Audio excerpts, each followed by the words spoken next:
Philo of Alexandria Hakoan, c. 25 BCE, c. 50 CE, also called Philo Judaeus, was a Hellenistic Jewish philosopher who lived in Alexandria, in the Roman province of Egypt. Philo used philosophical allegory to attempt to fuse and harmonize Greek philosophy with Jewish philosophy. His method followed the practices of both Jewish exegesis and Stoic philosophy. His allegorical exegesis was important for several Christian church fathers, but he has barely any reception history within Rabbinic Judaism. He believed that literal interpretations of the Hebrew Bible would stifle humanity's view and perception of a God too complex and marvelous to be understood in literal human terms. Some scholars hold that his concept of the Logos as God's creative principle influenced early Christology. Other scholars, however, deny direct influence but say both Philo and early Christianity borrow from a common source. The few biographical details known about Philo are found in his own works, especially in Legatia ad Gaium, and in Josephus. The only event in his life that can be decisively dated is his participation in the embassy to Rome in 40 CE. He represented the Alexandrian Jews before Roman Emperor Caligula because of civil strife between the Alexandrian Jewish and Greek communities. Ancestry, family and early life. Philo was probably born with the name Julius Philo. His ancestors and family were contemporaries to the rule of the Ptolemaic dynasty and the rule of the Seleucid Empire. Although the names of his parents are unknown, Philo came from a family which was noble, honorable and wealthy. It was either his father or paternal grandfather who was granted Roman citizenship from Roman dictator Gaius Julius Caesar. Philo had two brothers, Alexander the Alabach and Lysimachus. His ancestors and family had social ties and connections to the priesthood in Judea, the Hasmonean dynasty, the Herodian dynasty and the Julio-Claudian dynasty in Rome. Philo visited the temple in Jerusalem at least once in his lifetime. Philo would have been a contemporary to Jesus of Nazareth and his apostles. Philo along with his brothers received a thorough education. They were educated in the Hellenistic culture of Alexandria and Roman culture, to a degree in ancient Egyptian culture and particularly in the traditions of Judaism, in the study of Jewish traditional literature and in Greek philosophy. Philo, through his brother Alexander, had two nephews, Tiberius Julius Alexander and Marcus Julius Alexander. Marcus Julius Alexander was the first husband of the Herodian princess Berenice. Marcus died in 43 or 44. Biography. We find a brief reference to Philo by the 1st century Jewish historian Josephus, in Antiquities of the Jews. Josephus tells of Philo's selection by the Alexandrian Jewish community as their principal representative before the Roman Emperor Gaius Caligula. He says that Philo agreed to represent the Alexandrian Jews in regard to civil disorder that had developed between the Jews and the Greeks in Alexandria, Egypt. Josephus also tells us that Philo was skilled in philosophy, and that he was brother to an official called Alexander the Alabach. According to Josephus, Philo and the larger Jewish community refused to treat the emperor as a god, to erect statues in honor of the emperor, and to build altars and temples to the emperor. Josephus says Philo believed that God actively supported this refusal. Josephus' complete comments about Philo. There was now a tumult arisen at Alexandria, between the Jewish inhabitants and the Greeks, and 3 ambassadors were chosen out of each party that were at variance, who came to Gaius. Now one of these ambassadors from the people of Alexandria was a paean, who uttered many blasphemies against the Jews, and, among other things that he said, he charged them with neglecting the honors that belonged to Caesar, for that while all who were subject to the Roman Empire built altars and temples to Gaius, and in other regards universally received him as they received the gods, these Jews alone thought it a dishonorable thing for them to erect statues in honor of him, as well as to swear by his name.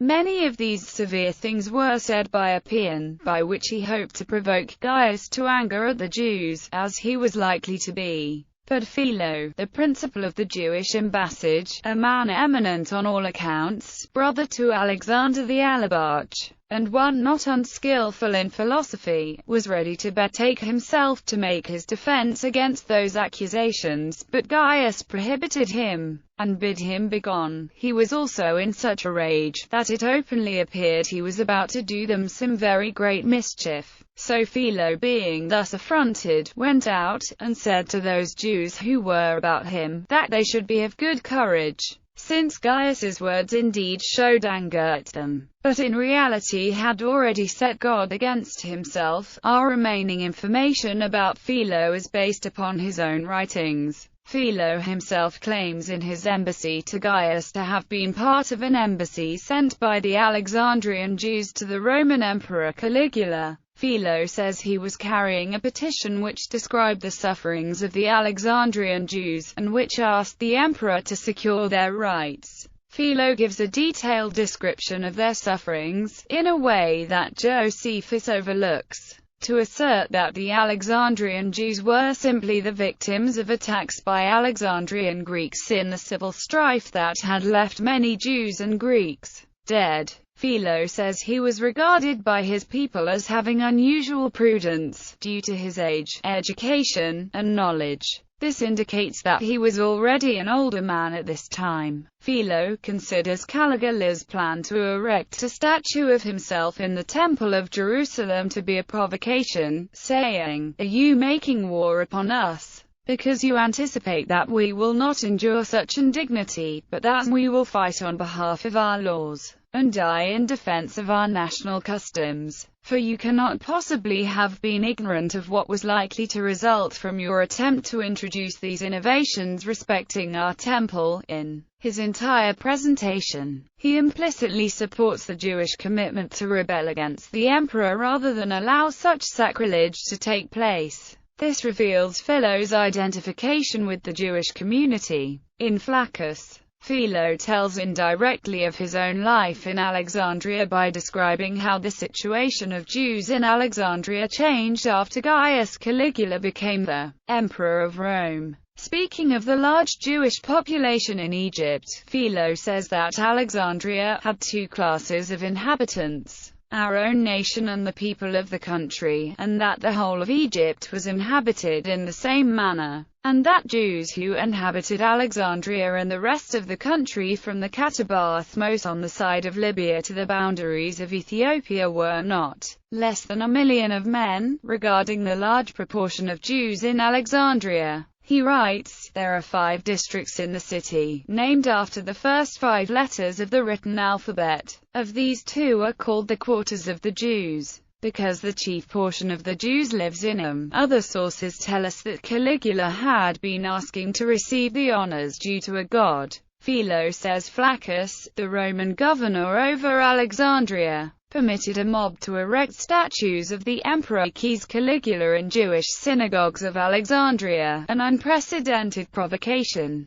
This invasion of the synagogues was perhaps resisted by force, since Philo then says that Flaccus was destroying the synagogues and not leaving even their name. In response, Philo says that Flaccus then issued a notice in which he called us all foreigners and aliens, allowing anyone who was inclined to proceed to exterminate the Jews as prisoners of war. Philo says that in response, the mobs drove the Jews entirely out of 4 quarters, and crammed them all into a very small portion of one, while the populace, overrunning their desolate houses, turned to plunder, and divided the booty among themselves as if they had obtained it in war. In addition, Philo says their enemies slew them and thousands of others with all kinds of agony and tortures, and newly invented cruelties. For wherever they met with or caught sight of a Jew, they stoned him, or beat him with sticks. Philo even says, the most merciless of all their persecutors in some instances burnt whole families, husbands with their wives, and infant children with their parents, in the middle of the city, sparing neither age nor youth, nor the innocent helplessness of infants.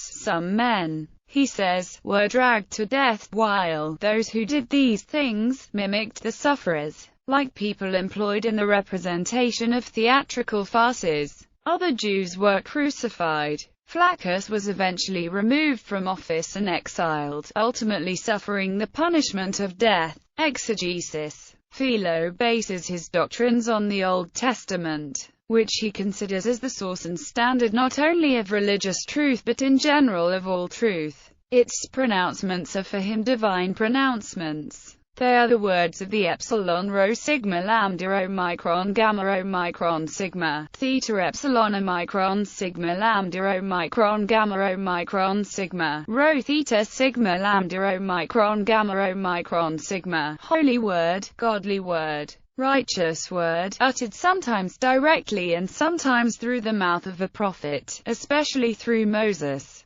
whom Philo considers the real medium of revelation. Although he distinguishes between the words uttered by God himself, as the Decalogue, and the edicts of Moses, as the special laws, he does not carry out this distinction, since he believes in general that everything in the Torah is of divine origin, even the letters and accents. The extent of his canon cannot be exactly determined. He does not quote Ezekiel, Daniel, Canticles, Ruth, Lamentations, Ecclesiastes, or Esther. Philo regards the Bible as the source not only of religious revelation, but also of philosophic truth, for, according to him, the Greek philosophers also have borrowed from the Bible. Heraclitus, according to Quis rerum divinarum hears sit, 43 I. 503, and Zeno, according to Quod omnis probis liber, 8 E. 454. Philo Judaeus.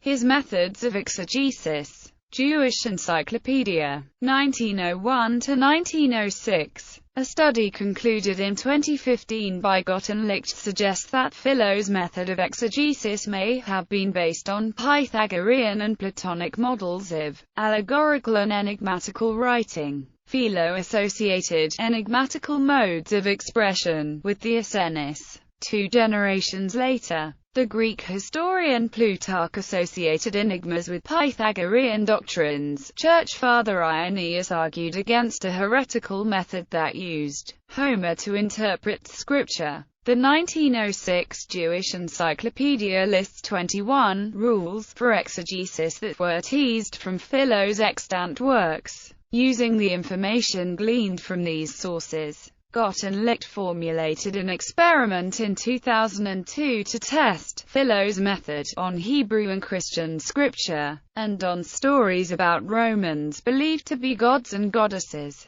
They report a previously unknown layer of history, shrouded in enigmas that identifies Philo as Cleopatra Thea Philo Pater Ix, Queen Cleopatra VII's granddaughter. Philosophy. Philo represents the apex of Jewish Hellenistic syncretism. His work attempts to combine Plato and Moses into one philosophical system. His ethics were strongly influenced by Aristotelianism in Stoicism, preferring a morality of virtues without passions, such as lust, desire and anger, but with a common human sympathy. Philo evolved an original teaching of logos. The polysemic profusion of this word provided for its use in different connotation. Complying with the anthropomorphic description of God in Tanakh, Philo used logos in the meaning of an utterance. In Philo's philosophy, God is absolutely transcendent. His notion is even more abstract than that of the monad of Pythagoras or the good of Plato. Only God's existence is certain, no appropriate predicates can be conceived. Following Plato, Philo equals matter to nothingness and sees its effect in fallacy, discord, damage, and decay of things. This view enables Philo to combine the Jewish belief in creation with the Greek conviction about the formation of all things from the permanent matter. Philo thought that God created and governed the world through mediators. Logos is the chief among them, the next to God, demiurge of the world. Logos is immaterial, an adequate image of God, his shadow, his firstborn son. Being the mind of the eternal, Logos is imperishable. He is neither uncreated as God is, nor created as men are, but occupies a middle position. He has no autarkic power, only an entrusted one. Philo probably was the first philosopher who identified Plato's ideas with creator's thoughts. These thoughts make the contents of Logos. They were the seals for making sensual things during world creation. Logos resembles a book with creature paradigms. Architect's design before the construction of a city serves to Philo as another simile of Logos. Since creation, Logos binds things together. As the receptacle and holder of ideas, Logos is distinct from the material world. At the same time, Logos pervades the world, supporting it. Logos has the function of an advocate on behalf of humanity and also that of a God's envoy to the world. He puts human minds in order. The right reason is an infallible law, the source of any other laws. The angel closing Balaam's way is interpreted by Philo as manifestation of Logos, which acts as man's conscience. Knowledge of Hebrew. Philo read the Jewish scriptures chiefly in the Septuagint Greek translation. His knowledge of Hebrew has been a matter of scholarly dispute, with most scholars arguing that he did not read the language. One piece of evidence that supports that hypothesis is Philo's creative use of etymologies.